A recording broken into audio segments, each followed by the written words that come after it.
Hello everyone. நம்ம topic போகிறதுக்கு முன்னாடி சப்ஸ்கிரைப் பண்ணாதவங்க சப்ஸ்கிரைப் பண்ணிக்கோங்க.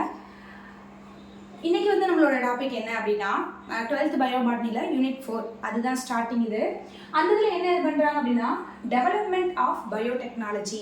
இப்போ உள்ள இதில் எப்படி பயோடெக்னாலஜி டெவலப் ஆகியிருக்கு, எந்தெந்த இதிலலாம் டெவலப் ஆகியிருக்கு அப்படின்னு சொல்லி ஃபுல் அண்ட் ஃபுல் எந்தெந்தெல்லாம் டெவலப் ஆகிருக்கு, எந்தெந்தெல்லாம் நம்ம ஹியூமன்ஸ் அடுத்தடுத்த இதில் மூவ் பண்ணிட்டு போயிருக்கோம் அப்படிங்கிறது மட்டும்தான் இந்த டாபிக் ஃபுல் அண்ட் ஃபுல். அதில் ஃபர்ஸ்ட் ஒன்று இந்த டெவலப்மெண்ட் எப்படி டெவலப் ஆகியிருக்கு அப்படின்னா, ஒன்று கான்வென்ஷனல் மெத்தட், இன்னொன்று மாடர்ன் மெத்தட்ஸ். கான்வென்ஷனல் பயோடெக்னாலஜி, இன்னொன்று மாடர்ன் பயோடெக்னாலஜி அப்படின்னு சொல்லி சொல்கிறாங்க. கான்வென்ஷனை பொறுத்த வரைக்கும் என்ன சொல்கிறாங்க அப்படின்னா, நம்ம டெய்லி ரொட்டீன் லைஃப்பில் பால் தயிராக மாறுது.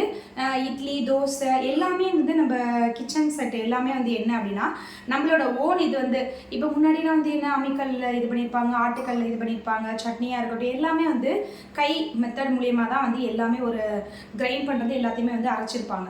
இப்போ எல்லாமே மிஷின் வந்துச்சு. துவைக்கிறதுலேருந்து பாத்திரங்கள் உறதுலேருந்து மாவு அரைக்கிறதுலேருந்து எல்லாமே மிஷின் மெத்தட்ஸ் தான். மாடர்ன் மெத்தடாக மாறிடுச்சு. கான்வென்ஷனல் மெத்தட் பெட்டரா இல்லை மாடர்ன் மெத்தட் பெட்டரா? இப்போ நம்ம நோய் இல்லாமல் வாழ்கிறதுக்கு பாரம்பரிய முறை நம்மளுக்கு யூஸ்ஃபுல்லாக இருந்துச்சா, இல்லை இப்போ நவீனமய முறை ஆக்குறதுனால நோய் எதிர்ப்பு சக்தி இல்லாமல் அதிகப்படியான இது என்ன ஆகுது அப்படின்னா நம்ம மெடிசனை நோக்கி போய்கிட்டே இருக்க மாதிரி தான் ஆகுது. அதுக்காக இப்போ உங்களுக்கு எங்களுக்கு பாரம்பரிய முறை தான் நல்லதாக இருக்குது, இல்லை எங்களுக்கு மாடர்ன் டெக்னாலஜி தான் பெட்டராக இருக்குது அப்படின்னு சொல்லிட்டு ஃபீல் பண்ணுறவங்க மாடர்ன் டெக்னாலஜி, மாடர்ன் பயோடெக் அப்படின்னா மாடர்ன் பயோடெக்னும், கான்வென்ஷனல் அப்படின்னா பாரம்பரிய முறை தான் எங்களுக்கு வேணும் அப்படின்னா பாரம்பரிய முறை மட்டும்தான் எங்களுக்கு வேணும் அப்படின்ட்டு உங்களுக்கு எந்த மெத்தட் வேணும், எந்த மெத்தட் எங்களுக்கு யூஸ்ஃபுல்லாக இருந்துச்சு, எங்களுக்கு இந்த மெத்தட்னால நாங்கள் இவ்வளோ யூஸ் ஆனோம் அப்படின்னு சொல்லிட்டு உங்களுக்கு தெரியும்ல, அது மாதிரி எந்த மெத்தட் உங்களுக்கு யூஸ்ஃபுல்லாக இருந்துச்சு அப்படின்னு சொல்லி நீங்கள் என்னோட கமெண்ட் பாக்ஸில் கமெண்ட் பண்ணுங்கள். இப்போ என்ன அப்படின்னா கான்வென்ஷனல் மெத்தட்ஸை பொறுத்த வரைக்கும் நம்ம எப்படி நம்ம அன்றாட நம்மளோட கிச்சன்ஸில் என்னென்ன திங்ஸஸ்லாம் யூஸ் பண்ணோம், இப்போ என்னென்னலாம் யூஸ் பண்ணி நம்ம இப்போ பால் தயிராக இருக்கட்டும், இட்லி மாவு இட்லி, நான், ரொட்டி, ப்ரெட்டு எல்லாமே நம்ம வீட்டில் ஓனாக மேக் பண்ணது தான். அது எல்லாமே என்ன அப்படின்னு சொல்லி சொல்கிறாங்க அப்படின்னா கான்வென்ஷனல் மெத்தடில் தான் சொல்கிறாங்க. அடுத்து மாடர்ன் பயோடெக்னாலஜியை பொறுத்த வரைக்கும் நவீனமயமாக்க மூலிமா எப்படி டெக்னாலஜி வளர்ந்துருக்கு. இது பாரம்பரிய முறைனா நம்ம பாரம்பரியமாக கையிலே நம்ம ஓனாக மேக் பண்ணுறது எல்லாத்தையுமே பாரம்பரிய முறையில் சொல்லுவாங்க.